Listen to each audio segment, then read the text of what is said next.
खबर दोपहर में आपका स्वागत है और मैं हूं आपके साथ लोकेश लकी जगवानी। खबरों की शुरुआत विस्तार के साथ। केंद्रीय गृह मंत्री अमित शाह और उत्तर प्रदेश के मुख्यमंत्री योगी आदित्यनाथ ने आज रविवार को Uttar Pradesh state institute of forensic sciences का शिलान्यास किया। सरोजनी नगर के पीपरसन इलाके में 50 एकड़ में फैले इस संस्थान का नाम Uttar Pradesh state institute of forensic science रखा गया। आपको बता दें, केंद्रीय गृह मंत्री अमित शाह आज उत्तर प्रदेश के दौरे पर हैं। अमित शाह रविवार दोपहर मिर्जापुर में 150 करोड़ रुपए की लागत वाली विंध्याचल कॉरिडोर परियोजना का शिलान्यास करेंगे। वे विंध्याचल में 16 करोड़ रुपए की लागत से रोपवे का उद्घाटन करेंगे। विंध्याचल कॉरिडोर परियोजना वाराणसी में काशी विश्वनाथ धाम कॉरिडोर परियोजना की तर्ज पर बनाई जा रही है। केंद्रीय गृह मंत्री के साथ मुख्यमंत्री योगी आदित्यनाथ मौजूद होंगे। उत्तर प्रदेश, पंजाब, उत्तराखंड और अन्य कुछ राज्यों में होने वाले विधानसभा चुनाव से पहले बीजेपी अपना किला और मजबूत करने में जुटी हुई है। बीते कुछ महीनों में बीजेपी का दामन कई बड़े नेताओं ने थामा और इसी कड़ी में अब मणिपुर कांग्रेस के पूर्व अध्यक्ष गोविंद दास बीजेपी में शामिल हो गए।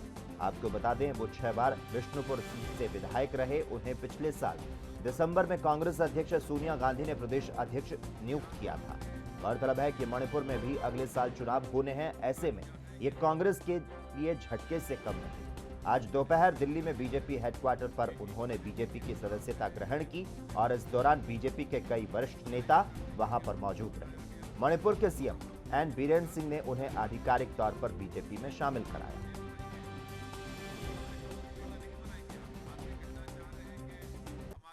न केवल मणिपुर के अपितु पूरे नॉर्थ ईस्ट के एक जाने माने चेहरा हैं और अनेकों वर्ष तक सक्रिय राजनीति में उन्होंने अपना महत्वपूर्ण योगदान निभाया है। और जैसा कि अभी बताया गया, बिष्णुपुर से लगातार 6 बार वो विधायक रहे और भिन्न भिन्न मंत्रालयों को 6 बार उन्होंने मणिपुर में संभाला है। वर्तमान में जब तक कि उन्होंने रेजिग्नेशन नहीं दिया, वो प्रदेश कांग्रेस के अध्यक्ष थे और कांग्रेस पार्टी में रहते हुए वे ऑल इंडिया कांग्रेस कमेटी के भी एक महत्वपूर्ण सदस्य नॉर्थ ईस्ट से रहे हैं। वो कांग्रेस के चीफ विप भी रहे हैं और स्वाभाविक रूप से कांग्रेस में एक बहुत महत्वपूर्ण भूमिका उन्होंने निभाई है। मगर मोदी जी के अच्छे और विकास युक्त कार्यों को खास करके पूर्वोत्तर में देखने के पश्चात आज गोविंद दास जी भारतीय जनता पार्टी ज्वाइन कर रहे हैं और ये मुझे लगता है मणिपुर के लिए और नॉर्थ ईस्ट के लिए एक बहुत बड़ी बात। हिमाचल जनजातीय जिला लाहौल स्पीति में गत मंगलवार को बादल फटने से हुए नुकसान का मुख्यमंत्री जयराम ठाकुर ने हवाई सर्वेक्षण कर जायजा लिया। हवाई सर्वे के दौरान मुख्यमंत्री शिमला लौट गए। सीएम के मयाड़ घाटी में न जाने से लोगों ने रोष जताया। सबसे ज्यादा नुकसान मयाड़ घाटी में हुआ है। मुख्यमंत्री शनिवार से राहुल घाटी के दौरे पर थे और रविवार को हवाई दौरा कर शिमला लौट गए। राहत एवं बचाव कार्य का जायजा लेने के बाद उन्होंने प्रशासन और बीआरओ के अधिकारियों को राहत कार्यों में तेजी लाने के निर्देश दिए। तकनीकी शिक्षा मंत्री डॉक्टर रामलाल मार्केंडे गत बुधवार से राहत और बचाव कार्यों में जुटे हुए हैं।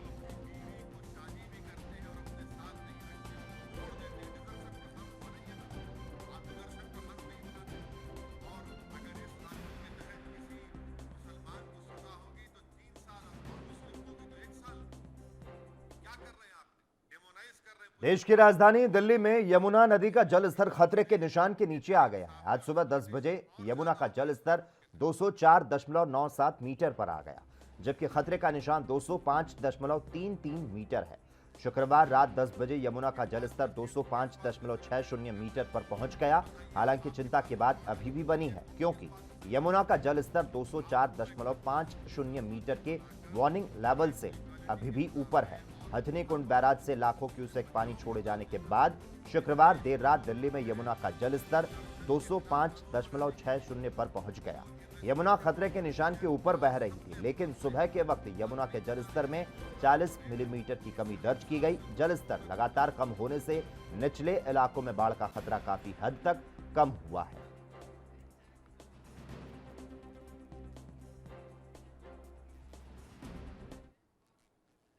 राजस्थान में लगातार श्रावण मास में जयपुर समेत अन्य जगहों पर मानसून मेहरबान है। बीते दिन कोटा, अजमेर, भरतपुर, जोधपुर संभाग में जमकर बारिश हुई। इसके चलते नदियां नाले उफान मारने लगे। नागौर जिले के गुड़ा गोविंदी मारवाड़ स्टेशन के बीच पानी के तेज बहाव से अंडर ब्रिज पर पटरी बह गई।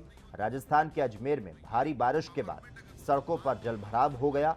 सुनहरी कॉलोनी में रहने वाले व्यक्ति ने बताया कि हमारे इलाके में स्थिति बेहद ही खराब है। जहां हम रहते हैं, यहां की तीनों गलियों में सभी के घरों के अंदर पानी भर गया है, जिससे लोगों को काफी परेशानियां आ रही है।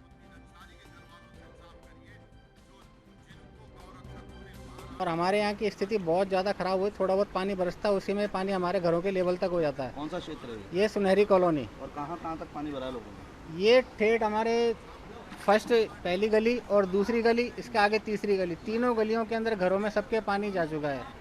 और व्यवस्था कुछ भी नहीं कर पा रहे हैं यहाँ पे हम भी एक दूसरे के लिए।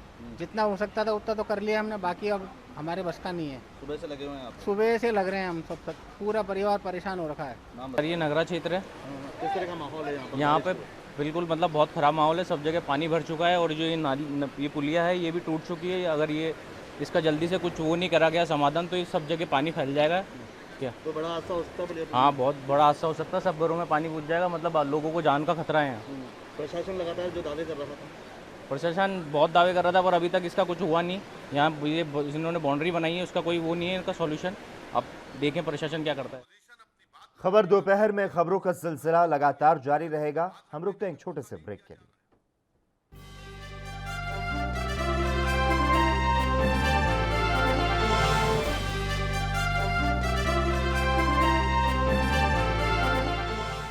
ब्रेक के बाद एक बार फिर से आपका स्वागत है। खबरों की ओर आगे बढ़ें। चीन के तेंजिन फॉरेनर यूनिवर्सिटी में इंटरनेशनल बिजनेस स्टडी की पढ़ाई कर रहे गया के 20 वर्षीय छात्र नागसेन अमन की संदेहास्पद मौत हो गई। इस पूरे मामले पर बीजेपी प्रदेश अध्यक्ष संजय जायसवाल ने प्रतिक्रिया दी। क्या कुछ कहा उन्होंने, सुनाते हैं आपको।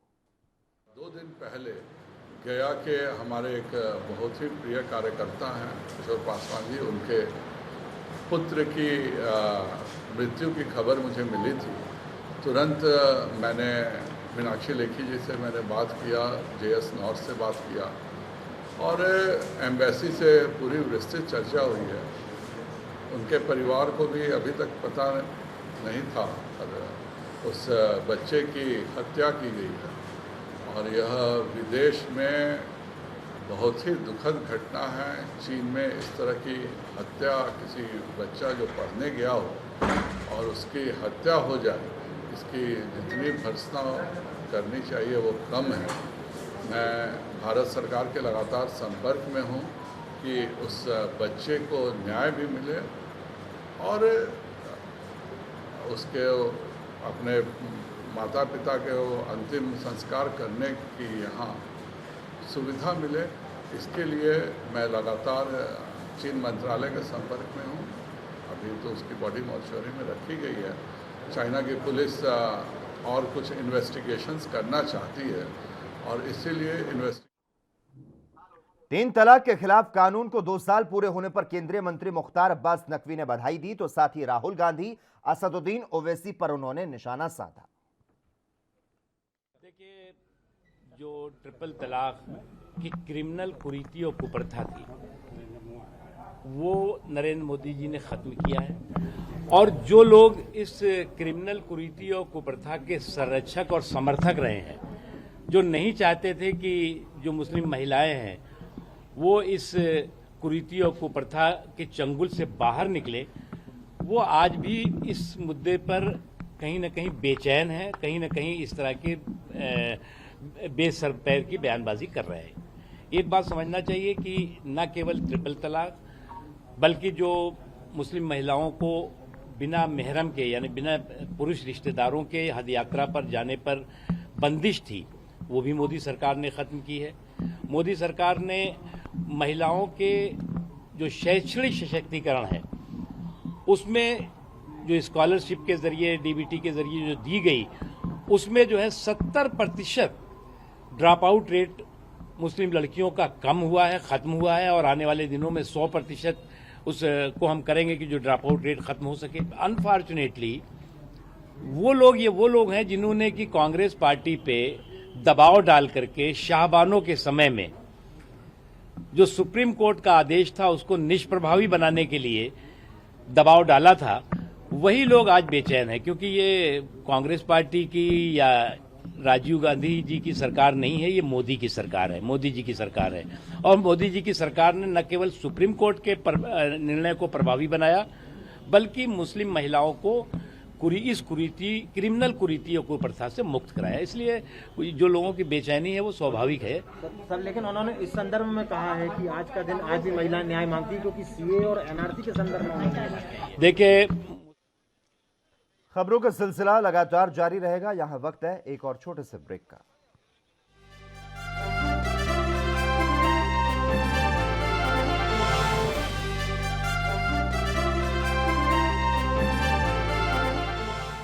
ब्रेक के बाद एक बार फिर से आपका स्वागत है। बीजेपी प्रवक्ता नुपुर शर्मा ने देश में जारी कोविड वैक्सीनेशन पर अपनी प्रतिक्रिया दी, तो साथ ही उन्होंने केरल में कोरोना के बढ़ते मामलों पर चिंता व्यक्त की। आइए सुनते हैं क्या कुछ कहा उन्होंने। देखिए, कहीं कहीं पे तो वॉक इन रजिस्ट्रेशन अलाउड तो है ही, जहाँ पे जो भी टीथिंग ट्रबल है, दिक्कत है, वो भी सरकार इस चीज़ को संज्ञान में लेगी, इसके तहत काम भी करेगी। ये समझ लीजिए कि आज की तारीख में आदरणीय प्रधानमंत्री श्री नरेंद्र मोदी जी के अधीन चलने वाली देश की सरकार इस चीज़ को सुनिश्चित करेगी कि जो हमारे कुछ 92 या 93 crore target population, 94 crore target population है, जिसका टीकाकरण करना है, उसकी तरफ तेज़ी से, उस लक्ष्य की तरफ तेज़ी से सरकार आगे बढ़ रही है। मेरी जानकारी के मुताबिक इस लक्ष्य की आधी से ज़्यादा आबादी, मतलब लगभग 50 करोड़ के बराबर आबादी को पहला एक टीका लग ही चुका है, और अभी तो आप कुछ महीने और बाकी रह चुके हैं। जाहिर सी बात है कि किसी की जेब और किसी का बैकग्राउंड और किसी का घर और छत देख के टीकाकरण नहीं होता। इसीलिए ये यूनिवर्सल प्रोग्राम जो आदरणीय प्रधानमंत्री मोदी जी ने अनाउंस किया था, वो इसी को मद्देनज़र रखते हुए किया था कि किसी को भी कमी ना पड़े और हर क्षेत्र में, हर ज़िले के अंदर टीके की उपलब्धि हो और जो भी इंसान हो वहाँ जाके करवाए। बाकी विपक्षी दलों का लक्ष्य कुर्सी रहेगा और सत्ता रहेगा, पावर रहेगा, अकाउंटेबिलिटी नहीं, रिस्पॉन्सिबिलिटी नहीं, जिम्मेदारी नहीं, तो जाहिर सी बात है इनका आपस में आना मुश्किल है। जो साथ में सरकार भी चला रहे हैं, चाहे महाराष्ट्र में क्यों ना चला रहे हो, वो तक कह रहे हैं कि जी हम आपके ऊपर केस करते हैं, जी हम अकेले चुनाव लड़ेंगे, जी हम भी अकेले चुनाव लड़ेंगे। आप एक दूसरे के तो सगे हो नहीं पा रहे हो, तो आप देश की जनता के सगे कब होगे?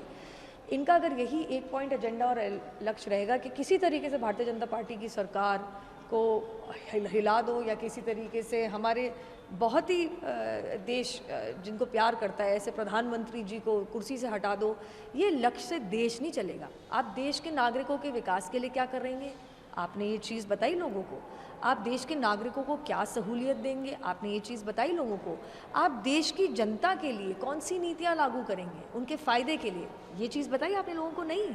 तो जनता जनार्दन जो मतदाता है, वो आप उसको कृपया करके बेवकूफ़ ना समझिए। वर्षों के बाद अगर ऐसा कोई एकमात्र लीडर या नेता या सरकार आई है जो उनके घर तक सहूलियत पहुंचा रही है, चाहे वो गैस हो, चाहे वो शौचालय हो, चाहे वो पानी हो, छत हो, चाहे वो डीबीटी सिस्टम द्वारा आपका खाता खुलवा के उसके अंदर पैसे हो, उसका वितरण हो, तो चाहे वो बल्ब हो, चाहे वो बिजली भी हो, तो ये जनता आज समझ गई है कि जो हमारे घर में हमारी सहूलियत लाएगा, स्टैंडर्ड ऑफ लिविंग बढ़ाएगा, वही सरकार हमारे काम आएगी। तो जो प्रधान सेवक है वो जनता जनार्दन के फेवरेट है। हाँ, लेकिन जो हरसिमरत जी के साथ हुआ है कि उनके विपक्षी दल के साथियों ने उनका साथ नहीं दिया राष्ट्रपति जी के पास, उसके बिल्कुल अगर आप सामना करें तो कुछ दिन पूर्व ममता बनर्जी जी वेस्ट बंगाल की जो मुख्यमंत्री हैं वो यहाँ आई थी और उन्होंने किस तरीके से कहा था हम एकजुट हो जाएंगे, हम मोदी जी को हटा देंगे। ऐसे कोई बेवकूफ़ नहीं बनने वाला है। आप ये नहीं बता रहे हैं जनता जनार्दन को कि बंगाल के बाहर। बीजेपी सांसद राजदीप राय ने असम मिजोरम विवाद पर अपनी प्रतिक्रिया दी, तो साथ ही उन्होंने कांग्रेस के पूर्व अध्यक्ष राहुल गांधी पर भी हमला बोलते हुए क्या कुछ कहा, सुनाते हैं आपको। मिजोरम पुलिस की तरफ से एक एफआईआर हुआ है, वो असम की चीफ मिनिस्टर और कुछ पुलिस ऑफिसर की अगेंस्ट में हुआ है। ठीक है, वो तो law will take its own course on the merit of the case.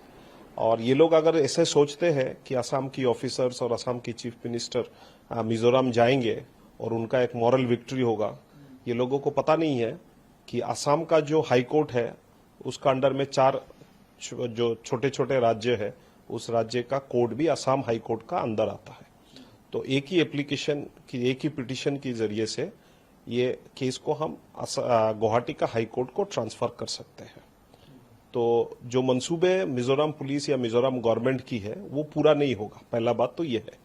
दूसरा बात, हाँ, they can go to the police, ये कोर्ट लीगल रिसोर्ट ये लोग कर सकते हैं। लेकिन देखिए, ये एक इशू है जो कोई स्टेट गवर्नमेंट सॉल्व नहीं कर पाएगा। कोई सेंटर का अगर इसमें दखलंदाजी ना हो, सेंटर का मार्गदर्शन या गाइडेंस अगर ना हो, तो ये सॉल्व नहीं हो सकता, पहला बात। दूसरा बात है, बॉर्डर इशू लेके जो ये लोग कह रहे हैं कि हम लोग 1873 या 1933 का लुशाई हिल्स का जो मैप है उसका मुताबिक हम सॉल्व करेंगे। देखिए, राहुल गांधी जी कभी भी लोगों का बीच में नहीं जाते हैं। उनका राजनीति आज का दिन में एक पाम के ऊपर जो एक मोबाइल आता है उसमें सीमित रह गया। वो हर दिन सुबह उठ के 1 या 2 ट्वीट करते हैं। पिछले 2 दिन पहले उनको देखा है कि ट्रैक्टर चला के पार्लियामेंट में आके घुसे। लेकिन कभी भी फार्मर की हालत क्या है देश में, 5 पीढ़ियों से एक ही बात ये परिवार बोल रहा है कि गरीबी हटाओ, गरीबी हटाओ। इनका दादा परदादा ने बोला, आज वो भी बोल रहे। मेरा उनसे सिंपल सी सवाल है, गरीबी 5 जनरेशन से ये लोग हटा नहीं पाए, और 5 जनरेशन से जितने बॉर्डर इश्यूज है ये कांग्रेस का समय पे ही हुआ है।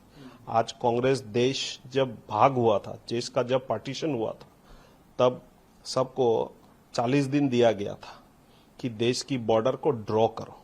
हमारी देश इतना विशाल है, जो भी बोलिए आप, मैकमोहन लाइन बोलिए या दूसरा किसी भी लाइन बोलिए, कहीं पे भी दिल्ली का बाहर जाके ये लोगों ने देश का सीमाएं निर्धारण नहीं किया, जिसकी कारण कांग्रेस की गलत पॉलिसी के कारण आज इंटरनेशनल बॉर्डर पे डिस्प्यूट्स है। और कांग्रेस की समय में जितने भी भारत में नए स्टेट्स बने हैं, हर स्टेट्स में ये बॉर्डर इश्यूज है। हम आपको एग्जाम्पल के तौर से बोलते हैं, असम से 4 स्टेट निकल के गए। वो तो मैं तो बॉर्डर में था, परसों शाम तक मैं बॉर्डर में था। मैं बॉर्डर में लोगों से बात करके आया। लोग टेंस है, क्योंकि जाने अनजाने कब मिजो लोग, आज का दिन में क्या हुआ देखिए, मिजोरम पुलिस ने आर्म्स सिविलियनों का हाथ में थमा दिया। ये सिविलियन कौन है? ये सिविलियन है सरेंडर्ड एक्सट्रीमिस्ट। पुराने जमाने के ये लोग एक्सट्रीमिस्ट थे और आके ये बंदूक चलाना जानते हैं, बंदूक लेके आते हैं और सिविलियन लोगों को यहाँ पे डराते धमकाते हैं और मारते पीटते और इनको अपना जमीन से बेदखल कर देते हैं। तो ये टेंशन तो है। और वहां पे नॉन मिजो लोग, आज का दिन में बहुत लोग आइजॉल, वारंटी से लेके कोलासिब से लेके देमागिरी, लुंगले, हर जगह मिजोरम की हर जगह में नॉन मिजो पॉपुलेशन है, जो लोग बिजनेस करते हैं, जो लोग मिजोरम गवर्नमेंट की नौकरी भी करते हैं। उन लोगों का जान माल खतरे में है। हम लोगों को फोन कर रहा है, मैसेज भेज रहा है कि मेरे हस्बैंड वहां पे काम कर रहा है, इनको कैसे लाए, उनका ये इस चीज का प्रॉब्लम हो रहा है, सिक्योरिटी का प्रॉब्लम हो रहा है, तो क्या करें। तो this sort of issues are there. इसीलिए डॉक्टर हिमंत बिश्व शर्मा ने एक डायरेक्टिव दिया है, जिसके कारण फर्दर ये अगर टेंशन ना हो, इसलिए सिविलियन लोगों को हमने मना किया है। बुलेटिन में यहां वक्त है एक छोटे से ब्रेक का, जल्द हाजिर होते हैं।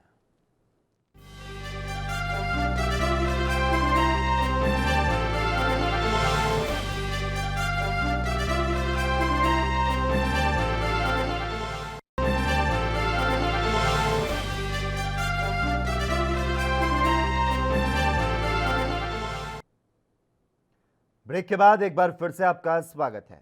बिहार के सीएम नीतीश कुमार ने जातिगत आधारित जनगणना की मांग रखी थी। आज उसी मांग को दोहराते हुए जेडीयू नेता राजीव रंजन ने अपनी बात रखी, तो साथ ही उन्होंने असम मिजोरम विवाद पर भी अपनी प्रतिक्रिया दी। देखिए, ये मांग पहली बार जनता दल यूनाइटेड ने नहीं उठाई है। जातीय आधार पर जनगणना के पक्ष में हम पूर्व में भी रहे हैं। अनेक अवसरों पर पार्टी की राष्ट्रीय कार्य समिति या अन्य फोरम पर इस मांग को हम उठाते रहे हैं। आज कहीं न कहीं जो आरक्षण, चाहे वो सवर्ण आर्थिक दृष्टि से पिछड़े लोगों को मिला हो या मंडल कमीशन की अनुशंसाओं के आधार पर पिछड़े वर्ग को जो आरक्षण का लाभ मिला, कहीं न कहीं इसका भी पैमाना 1931 के आखिरी बार किए गए जातीय आधार पर जनगणना को ही माना जाता रहा है, क्योंकि उस समय पिछड़ों की आबादी 52% थी। आज जब कई ऐसी योजनाएं हैं जो कहीं ना कहीं वर्ग के आधार पर दी जा रही हैं, तो निसंदेह आबादी का ये पता लगाया जाना कि किस जाति के लोग कितनी बड़ी संख्या में हैं, योजनाओं का लाभ बेहतर तरीके से पहुंचाया जा सकेगा। इसलिए मुझे नहीं लगता है कि इस प्रश्न को लेकर के किसी भी तरह के सियासत की कोई गुंजाइश है। ये एक बात और कही गई है कि आपकी पार्टी जो है ऐसे किसी भी तरीके से जबरदस्ती पॉपुलेशन कंट्रोल की जो बात की जाएगी उसका विरोध करेगी। देखिए, ये कहीं ना कहीं पूर्व के भी अनेक अनुभव हैं। परिवार कल्याण या परिवार को नियंत्रित किए जाने के लिए किसी भी तरह के कानून के बजाय अगर जन जागृति, जन जागरण, लोगों के अंदर जागरूकता बढ़ाना, एक राष्ट्रीय विमर्श का हिस्सा बनाया जाना कि आबादी के बढ़ने से संसाधन बढ़ रहे हैं, लोगों की कठिनाइयां बढ़ रही हैं, तो शायद उसके नतीजे ज़्यादा बेहतर होंगे। इसीलिए हमारी पार्टी का ये मानना है कि इसे कानून के जरिए नहीं बल्कि लोगों के बीच जागरूकता का संचार करने से अगर इसका समाधान निकले तो ज़्यादा बेहतर है। देखिए, ये एक दुखद घटना है। एक संभावनाशील, प्रतिभाशाली, एक लोकप्रिय कलाकार जिन्होंने राजनीति के अपने संक्षिप्त पारी में भी कहीं ना कहीं लोगों को चमत्कृत करने का काम किया है और उनकी प्रतिभा के कायल अनेक लोग हैं। लेकिन वजह चाहे जो भी हो, इस तरह के जो राजनीति में आए लोग हैं उनका इस क्षेत्र से बाहर जाना दुखद है। देखिए, ये दुर्भाग्यपूर्ण है और संघीय ढांचे में परस्पर सहयोग, साहचर्य, विमर्श ये पड़ोसी राज्यों के बीच बेहद महत्वपूर्ण है और इस दृष्टि से इस विवाद का तार्किक समाधान ढूंढा जाना राष्ट्रीय एकता और अखंडता की दृष्टि से बेहद। खबरें लगातार जारी हैं। हम रुकते हैं एक छोटे से ब्रेक के लिए।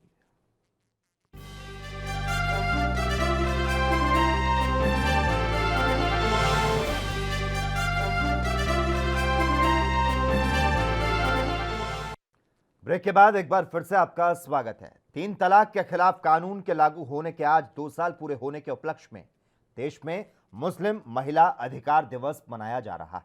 इस मसले समेत सपा नेता सुनील सिंह ने क्या कुछ कहा, सुनाते हैं आपको। देखिए, ट्रिपल तलाक कानून पर भारतीय जनता पार्टी लगातार राजनीति कर रही है। बीजेपी के लोग कह रहे हैं महिला मुस्लिम अधिकार दिवस मनाएंगे।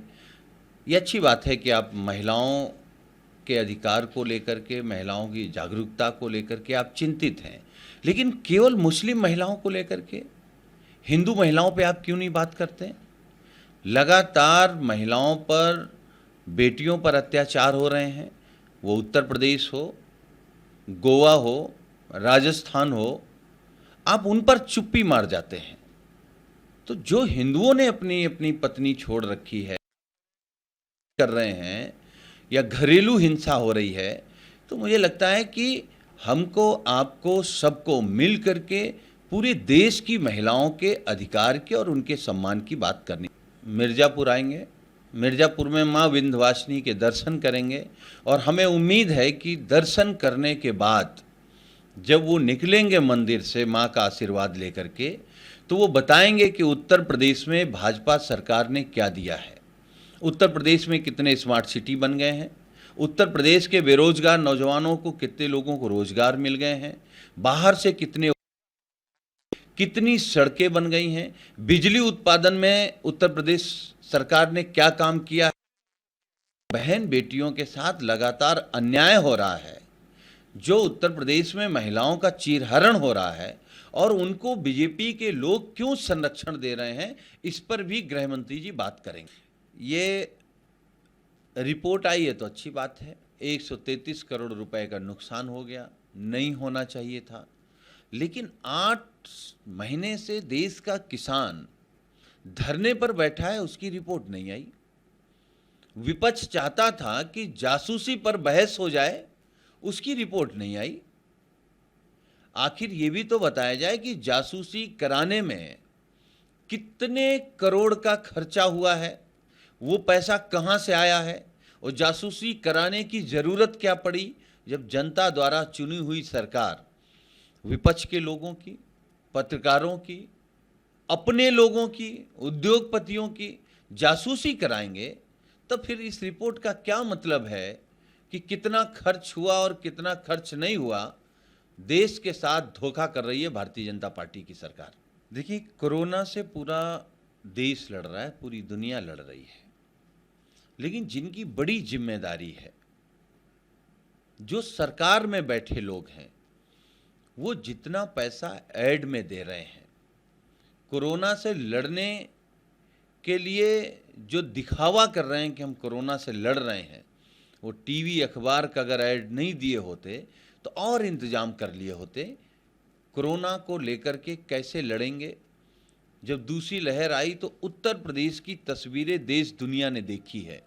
बिना ऑक्सीजन के लोग मरे हैं, बिना दवा, बिना अस्पताल के मरे हैं, एम्बुलेंस नहीं पहुंच पाई उसमें मर गए हैं। तो मुझे लगता है कि सरकारों को यह इंतजाम करने चाहिए कि अगर तीसरी लहर आती है तो देश को कैसे बचाना है। और सरकार के साथ साथ हमारी आपकी सबकी जिम्मेदारी है कि जो कोविड-19 का प्रोटोकॉल है उसका पालन सरकार में बैठे लोग भी करें और बाकी लोग भी करें। वहीं भारतीय जनता पार्टी के नेता गुरु प्रकाश ने कहा कि केरल में कोरोना के केस बढ़ रहे हैं, उसके लिए सतर्क रहना जरूरी है। उन्होंने मुस्लिम महिलाओं को लेकर भी बयान दिया, सुनाते हैं आपको। क्या है उनका ऑफिशियल बयान क्या है, इस पे टिप्पणी करना उचित नहीं है। मुझे लगता है कि विथ टाइम थोड़ी क्लैरिटी और आएगी कि क्या कारण है, क्या आत्ममंथन किया है, कुछ निजी कारण है, कुछ पारिवारिक कारण है, उसके वजह से उनका क्या मन बदला है, उनका क्या अप्रोच है, ये आने वाले समय में पता चलेगा। स्वागत करना चाहिए और हम सब इस बात से अवगत हैं कि वो चाहे शाह बानो का केस हो 1986 का, हम सबको स्मरण करना चाहिए कि सुप्रीम कोर्ट ने मुस्लिम महिलाओं के लिए मेंटेनेंस की सुविधा वो उन्होंने प्रेषित किया था, लेकिन कांग्रेस की तब की सरकार ने सुप्रीम कोर्ट के जजमेंट के खिलाफ एक अध्यादेश लेकर के पार्लियामेंट में आए थे। मौलानाओं के दबाव में, मौलवियों के दबाव में, जो रेडिकल फोर्सेस हैं इस्लाम में, उनको प्लीज करने के लिए। तो जो माइनॉरिटी अपीजमेंट, जो तुष्टीकरण की राजनीति लगातार कांग्रेस पार्टी करती आई, ये देश ने देखा है। और वास्तव में किसी समाज का, किसी समुदाय का कल्याण तभी होता है जब वहां की महिलाएं और सशक्त होती हैं और शिक्षित होती हैं। तो लगभग नेशनल केसेस के आधे केसेस अभी केरल में सक्रिय हैं, ये चिंता की बात है। कुछ दिनों पहले ये कांवड़ यात्रा का विषय आया था हम सबके बीच में, और हमने देखा था कि किस प्रकार एक एजेंडा और प्रोपोगेंडा के तहत राजनीति हुई, एक चर्चा हुई। लेकिन केरल में बकरीद के बाद फिर से तुष्टीकरण के वजह से रिलैक्सेशन कर दिया गया। अब बकरीद के वजह जो रिलैक्सेशन किया गया, बड़ी संख्या में लोग बाहर निकले, क्या उससे भी कोविड संक्रमण फैला है? इस पर भी विचार करना चाहिए। कोविड एक अप्रत्याशित संकट है, इसको। बिहार की प्रमुख राजनीतिक पार्टी जनता दल यूनाइटेड का अध्यक्ष साल भर से भी कम समय में बदल गया। मुख्यमंत्री नीतीश कुमार के बाद यह जिम्मेदारी आरसीपी सिंह को सौंपी गई थी। इसको लेकर आरजेडी प्रवक्ता शिवानंद तिवारी ने बयान दिया है। 1985 में पहली दफा विधानसभा के सदस्य बने। आंदोलन के बाद 1977 में तो आंधी चल रही थी जनता पार्टी के पक्ष में, लेकिन उस आंधी में भी वो नहीं जीत पाए। 77 नहीं जीत पाए, 80 नहीं जीत पाए, फिर 85 में वो पहली दफा विधायक बने। लेकिन विधायक बनते ही उनकी गाड़ी जो है पूरे रफ्तार से आगे बढ़ने लगी और आज यहां तक पहुंच गए। तोलन जी उस समय के उनके मित्र हैं, सहयोगी हैं। बीच में कुछ अनबन हुआ, लेकिन उसके बाद फिर रिश्ता जो है संभल गया। तो अभी जो घटनाक्रम हुआ जिसमें आरसीपी जो है केंद्र सरकार में मंत्री बन गए, उसमें मेरा अपना अनुमान है, मेरी समझ है कि नीतीश कुमार के इच्छा के बगैर जो है आरसीपी रामचंद्र बाबू जो है वहां मंत्रिमंडल में शामिल हो गए। उसमें सहमति मैंने नीतीश। उत्तर प्रदेश के जनपद मैनपुरी के विकासखंड करहल में सपा जिला महासचिव राम नारायण बाथम के आवास पर पहुंचे करहल विधायक सोबरन सिंह यादव ने भाजपा सरकार पर तीखा हमला किया। पत्रकार वार्ता के दौरान आगामी चुनाव को लेकर विधायक ने दृढ़ संकल्प अखिलेश विकल्प का नारा देते हुए कहा कि भारतीय जनता पार्टी ने प्रदेश में सिर्फ नाम बदलने का कार्य किया। भाजपा सरकार में प्रदेश में भ्रष्टाचार चरम पर है। उन्होंने कहा कि थानों से लेकर तहसील तक अवैध वसूली की जा रही है। समाजवादी सरकार में हर वर्ग का इंसान खुशहाल था। विकास नाम की कोई भी चीज 4.5 वर्ष हो गया धरातल पर नहीं है। प्रदेश में और जनपदों में जो काम समाजवादी पार्टी द्वारा कराए गए थे उन्हीं पर पत्थर बदल कर कोई भी विकास नहीं है। और उन्होंने लोगों को छल के द्वारा, झूठ बोल के, प्रपंचों के द्वारा उत्तर प्रदेश के लोगों को उन्होंने ठग दिया। तो 2022 को लेकर सफाई क्या तैयारी सर? 2022 को लेके उत्तर प्रदेश के आम आदमी ने ये मन में ठान लिया है, दृढ़ संकल्प अखिलेश विकल्प। बाकी कहीं कोई और विकल्प के रूप में है नहीं। उत्तर प्रदेश में कुलीन लोगों की, जात विशेष के लोगों की, अपराधी और गुंडों की सरकार चल रही है। और ये उत्तर प्रदेश के मुख्यमंत्री यद्यपि वो संत हैं, संत हमेशा वंदनीय होते हैं, लेकिन उन्होंने आम आदमी में संतों के प्रति जो उनका चलन और आचरण है उससे घृणा पैदा करने का काम किया। और हमारा मानना है कि सारी उत्तर प्रदेश की आम पब्लिक थानों पर हो रही लूट, तहसीलों की लूट, अधिकारियों का अपना। उत्तर प्रदेश के बिजनौर में गंगा में जलस्तर बढ़ने से खादर के आधा दर्जन से ज्यादा गांवों में बाढ़ की स्थिति बन गई। जंगलों में 4 से 5 फुट पानी भरा होने के कारण ग्रामीणों को पशु चारे की समस्या उत्पन्न हो गई। ग्रामीणों का कहना है कि गंगा पर तटबंध बनने के बाद समस्या का स्थायी समाधान हो पाएगा। पहाड़ों पर अत्यधिक बारिश के चलते गंगा नदी में आए उफान के कारण खादर क्षेत्र के ग्राम रायपुर, जलालपुर, रायपुर, सीकरी गांव में बाढ़ जैसी स्थिति आ चुकी है। गांव में पानी घुस जाने के कारण ग्रामीणों की कार्य गति अवरुद्ध हो गई। एक माह में दूसरी बार बाढ़ आने से न केवल फसलों पर बुरा प्रभाव पड़ रहा है बल्कि पशुपालकों के लिए समस्या उत्पन्न हो गई है।